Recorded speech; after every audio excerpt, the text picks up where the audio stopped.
ওইখানে তো কোনো গরিব মানুষ থাকতে পারে না। আমার কি মনে হচ্ছে জানিস, ও ও থাকে হচ্ছে হলো কোনো একটা বিল্ডিংয়ে, ওর বাবা দারোয়ান, ওইখানে থাকে, আমাদেরকে নিয়ে গিয়ে আপ্যায়ন করবে, বুঝছিস? আর যাই হোক, আমাদের ওদের বাসায় গিয়ে একটু মজা করা উচিত। দেখ দোস্ত, আমি কিন্তু ওর বাসায় যাবো না। ওর বাসায় ওর বাবা মা আছে, তাদের সামনে তো আর অভদ্রতা করতে পারবো না। তারা যা দিবে তাই খাইতে হবে। আমার ভাবতেই তো বমি লাগতেছে যে ওরকম গরিব বাসায় যে আমার এই সমস্ত নোংরা খাবার খাইতে হবে। আহা এমতি তো বোকা কেন? তুই তো চিন্তা করছিস কেন? তুই কি মনে করছিস আমরা সবাই মিলে ওদের বাড়ি গিয়ে দাওয়াত খাবো? একদমই না। আমরা জাস্ট ঘুরবো ফিরবো চলে আসবো। আমরা তো শুধু মজা দেখার জন্য যাচ্ছি। ওকে।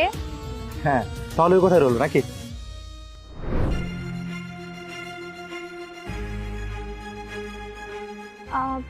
আচ্ছা, তুমি কি এই বাসার দারোয়ান? এইটা কি মাহাদির বাসা? হ্যাঁ, এটা তো মাহিদি স্যারের বাসা। আপনার কি স্যারের বন্ধু? হ্যাঁ, আমরা ওর বন্ধু, মানে আমরা এক ভার্সিটিতেই পড়ি। আচ্ছা ঠিক আছে, স্যার সকালে আপনাদের কথা স্যারে বলে রাখছিল। কি ভান